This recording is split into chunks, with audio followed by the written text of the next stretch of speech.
नमस्कार बच्चों, आज की कक्षा में आपका स्वागत है। पिछली कक्षा में मैंने आपको प्यासी मैना की कहानी सुनाई थी। कहानी सुनना तो आप सबको अच्छा लगता होगा, है ना?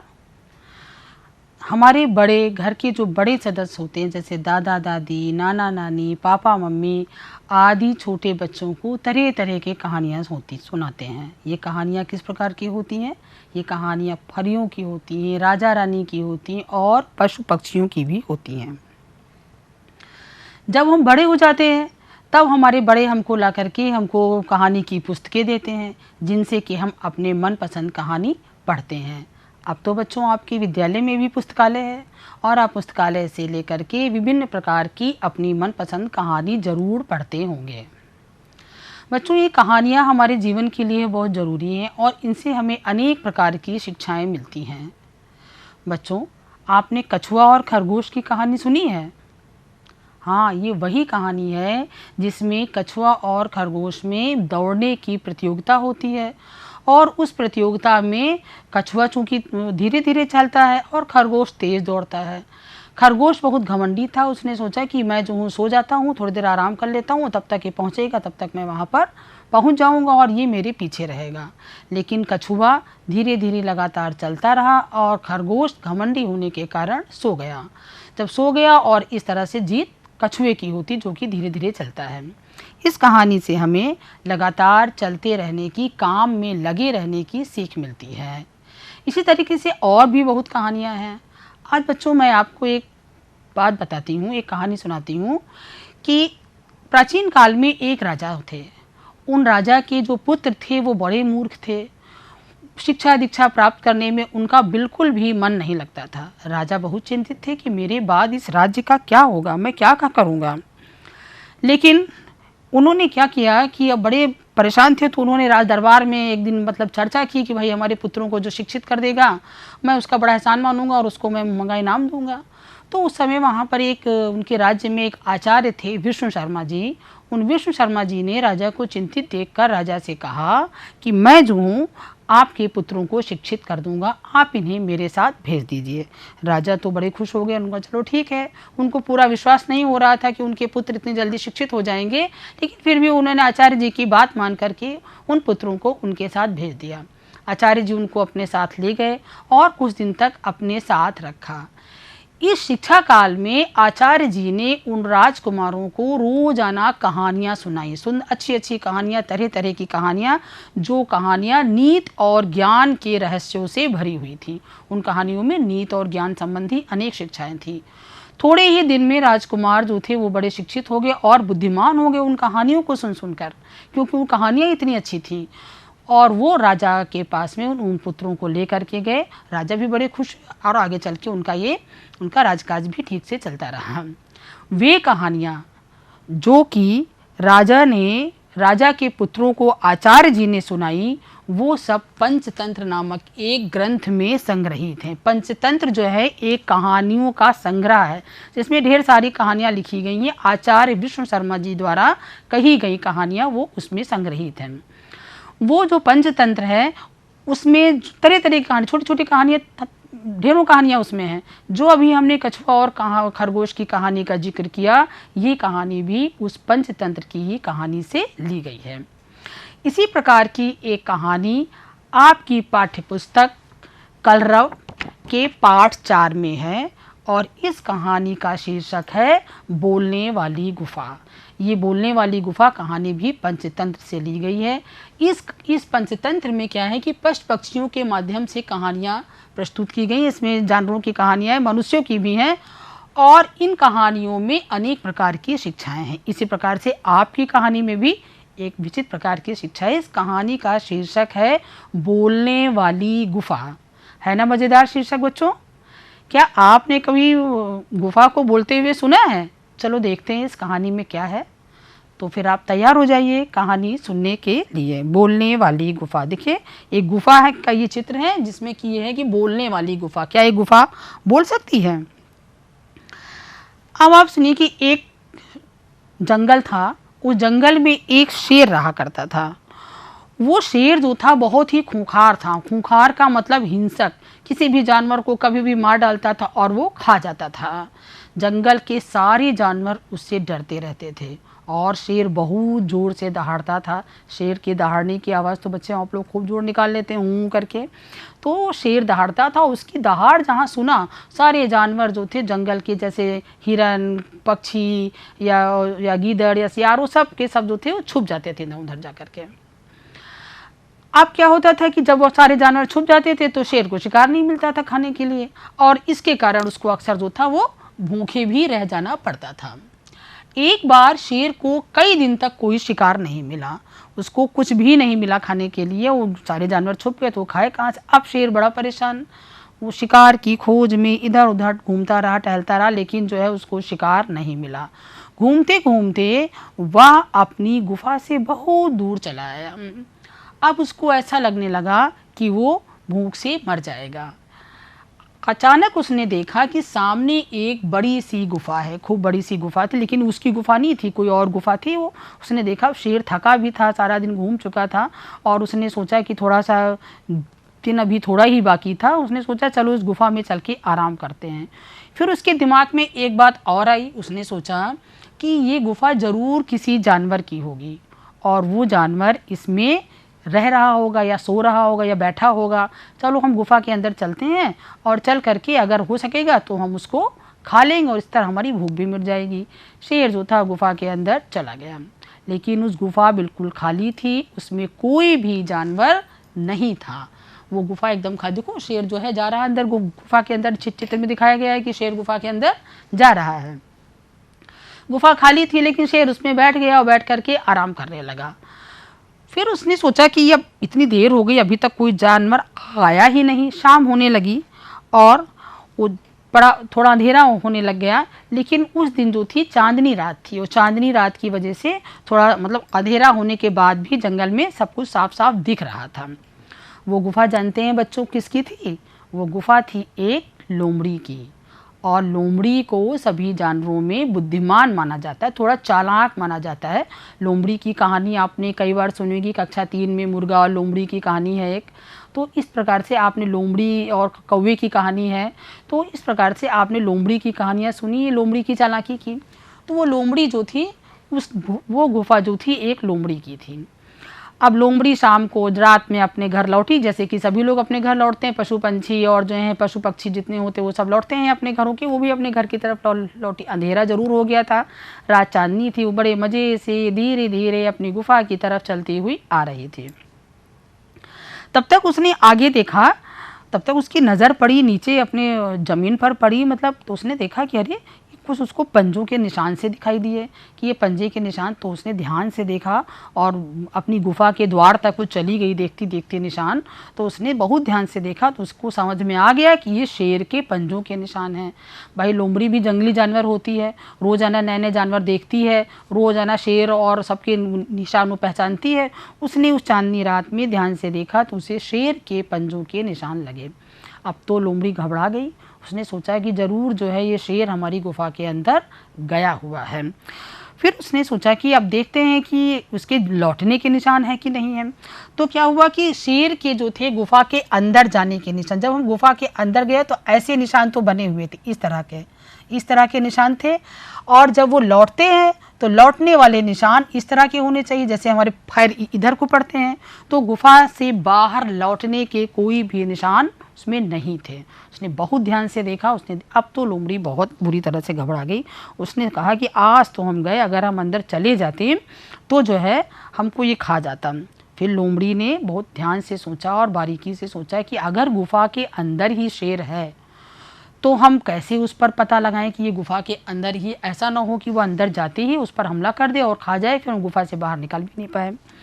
ये सोचने के लिए लोमड़ी ने सोचा कि अब हम क्या करें।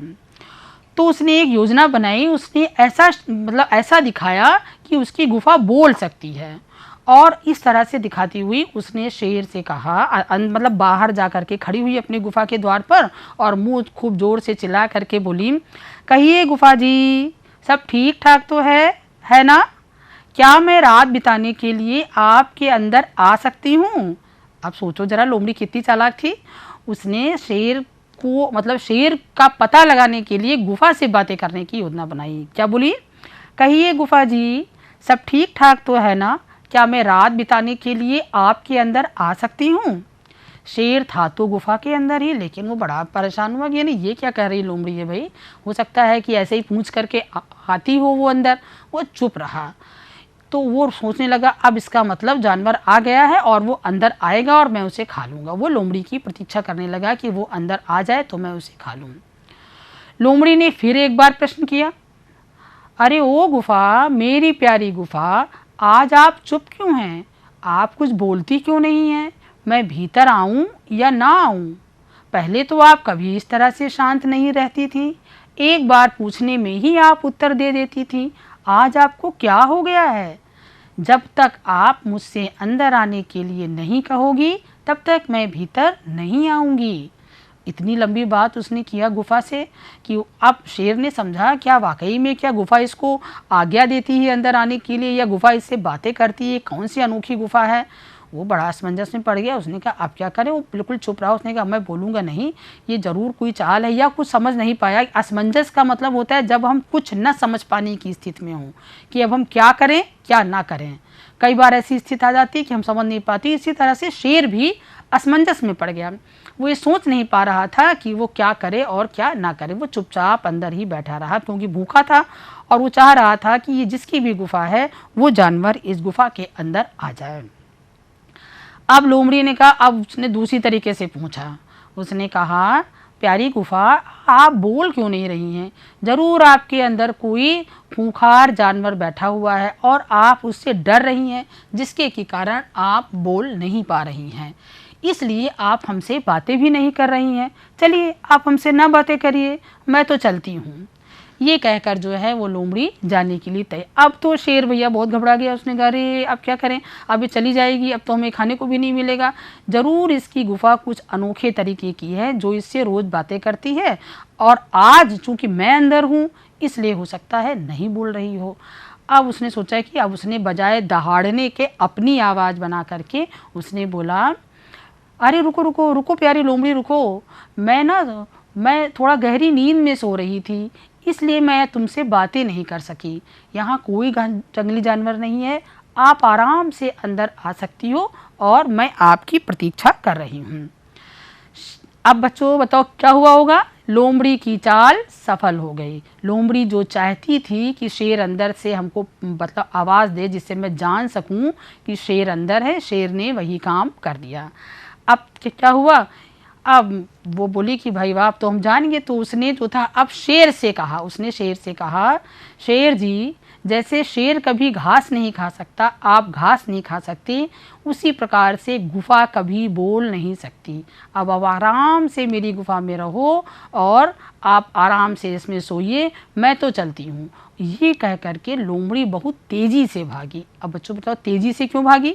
तेज़ी से भागी कि अब ऐसा ना हो कि शेर बाहर निकल करके उस पर आक्रमण कर दे, इसलिए जो था वो बहुत तेज़ी से भाग गई।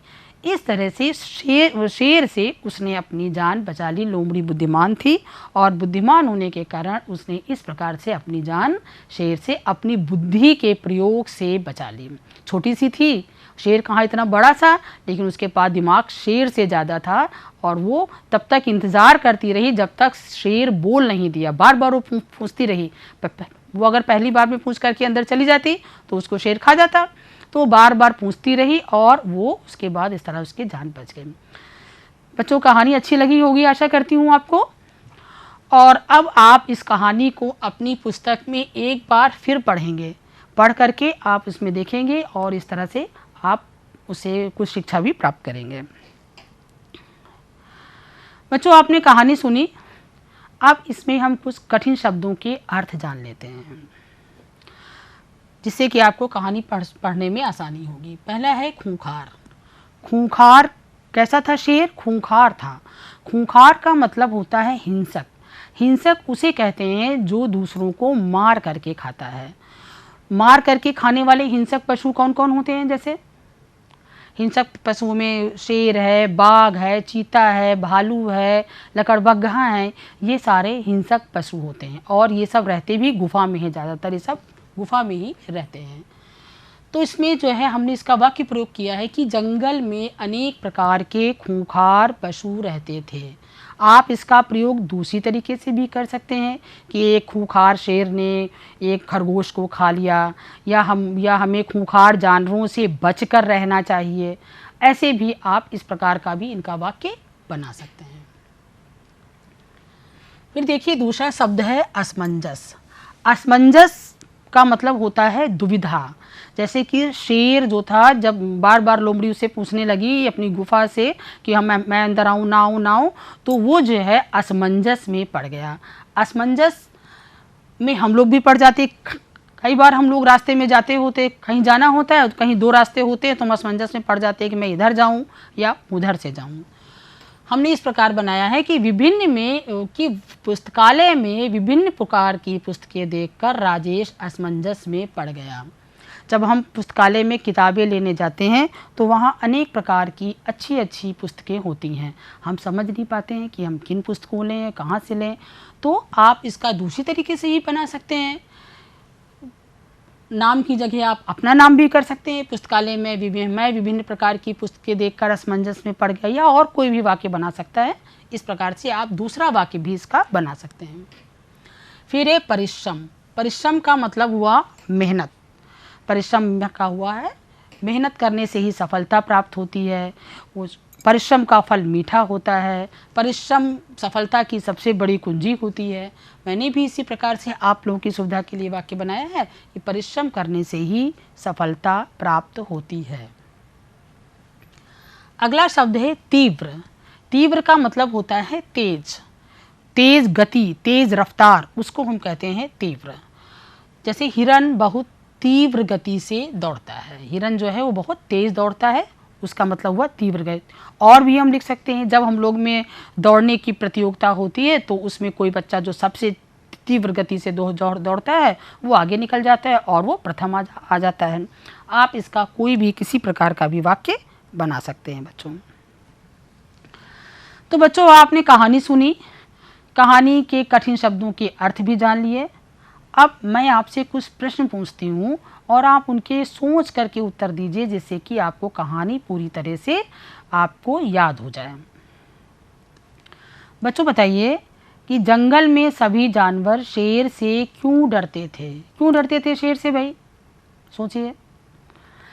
जंगल के सभी जानवर शेर से इसलिए डरते थे क्योंकि वो बहुत ही खूंखार था और वो सभी जानवरों को मार के खा जाता था। जानवर इसलिए उससे डरते थे और उसके डर से ही वो छिप जाते थे। अच्छा बच्चों, गुफा किसकी थी? गुफा शेर की थी कि लोमड़ी की थी जिसमें वो घुसा हुआ था?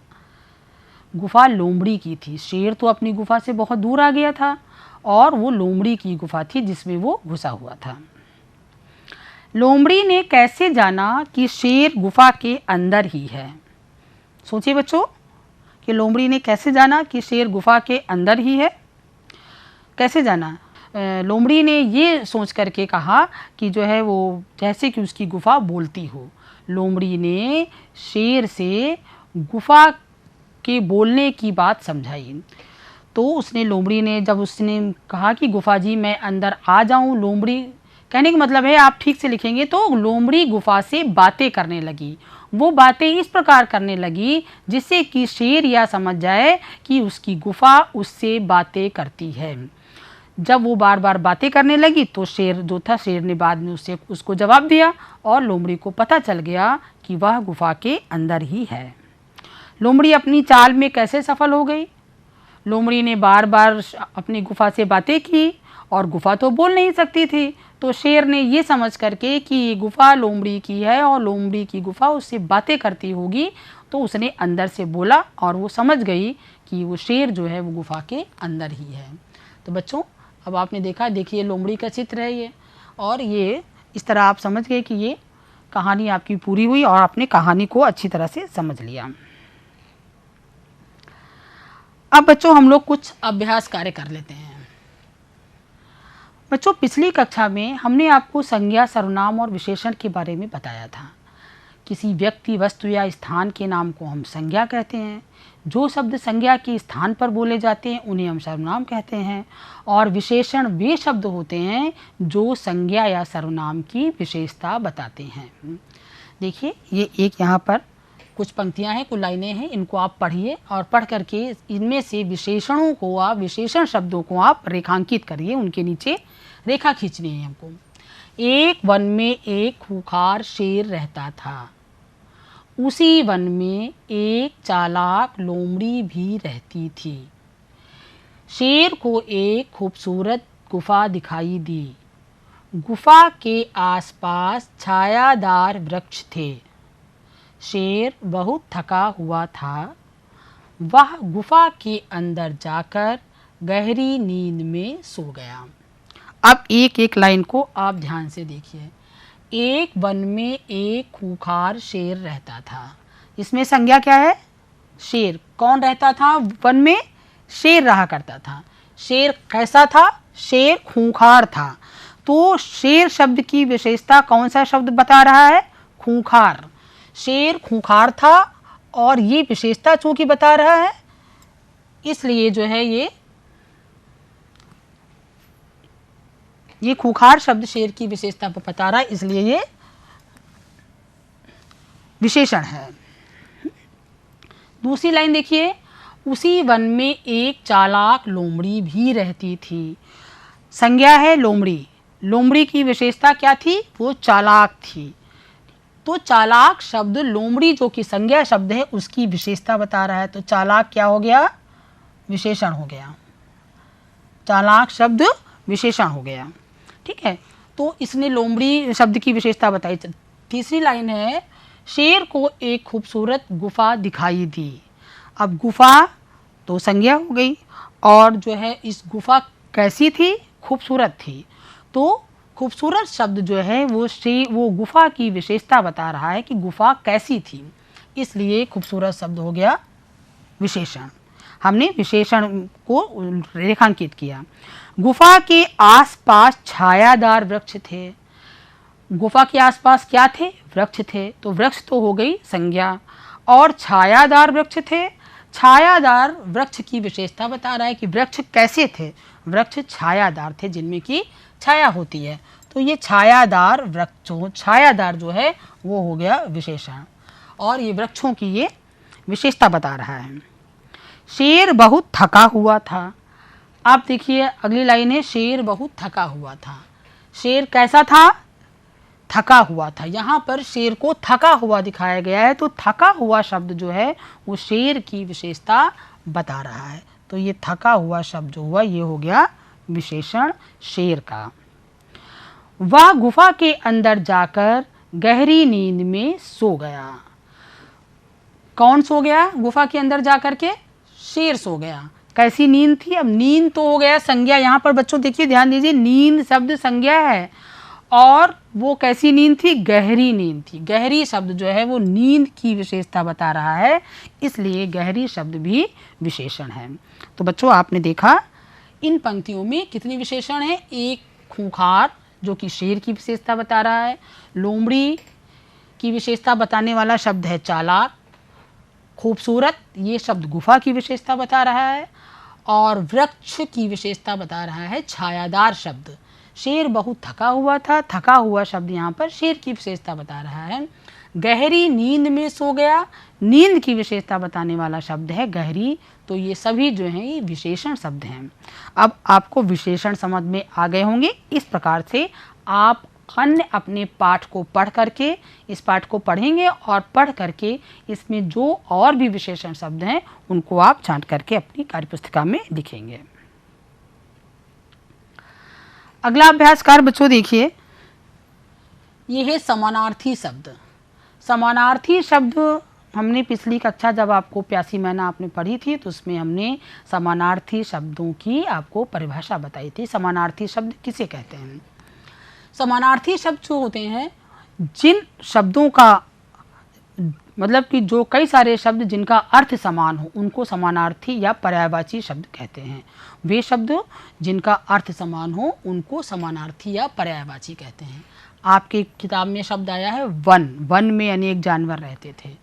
वन का मतलब होता है जंगल और अरण्य। हम जंगल भी कह सकते हैं और अरण्य भी कह सकते हैं। इन दोनों का समान अर्थ है जंगल और अरण्य। तो ये वन के पर्यायवाची, और भी बहुत सारे पर्यायवाची होते हैं, आपके 2 पर्यायवाची लिखे हुए हैं।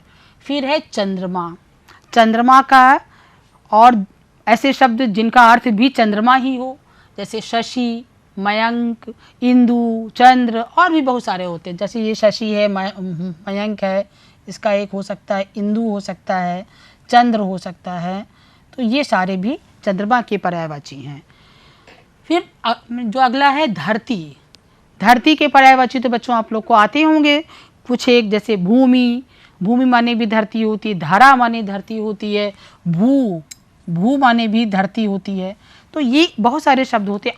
अवनी माने भी धरती होती है, अवनी। ये बहुत सारे शब्द हैं जो कि समान अर्थ है, जिनका सबका मतलब धरती ही है। तो ये हुए समानार्थी शब्द। फिर है रात्रि। रात्रि का भी पर्यायवाची जिनके समान अर्थ हैं, उसमें आप हमने 2 शब्द हैं यहाँ पर आपके, रात और निशा। इसके अलावा भी और शब्द हो सकते हैं, जैसे यामिनी, यामिनी शब्द है, यामिनी। ये शब्द भी जो है ये उसका पर्यायवाची है। तो बच्चों अब आपने ये पूरी कहानी को अच्छी प्रकार से समझ लिया है, जिसके अंदर जो है आपने कहानी पढ़ा, कहानी का मतलब समझा, कहानी के कठिन शब्दों के अर्थ जाने, और उसके बाद में इसमें अभ्यास कार्य भी किए हैं। बच्चों आप बताएं हमको इस कहानी से क्या शिक्षा मिली, हमने इस कहानी से क्या सीखा। लोमड़ी देखिए बहुत छोटी थी, लेकिन कठिन परिस्थिति में भी वो घबराई नहीं। इसी प्रकार चाहे जितनी भी कठिन परिस्थितियां आ जाएं, हमको कभी भी घबराना नहीं चाहिए। हम अपनी बुद्धि का प्रयोग करके किसी भी समस्या का समाधान कर सकते हैं, कैसी भी समस्या हो। देखो इसमें भी एक दिखाई गई है समस्या कि खरगोश जो है एक कछुए के ऊपर एक लोमड़ी बैठी हुई गिलहरी, और आराम से वो जा रही है।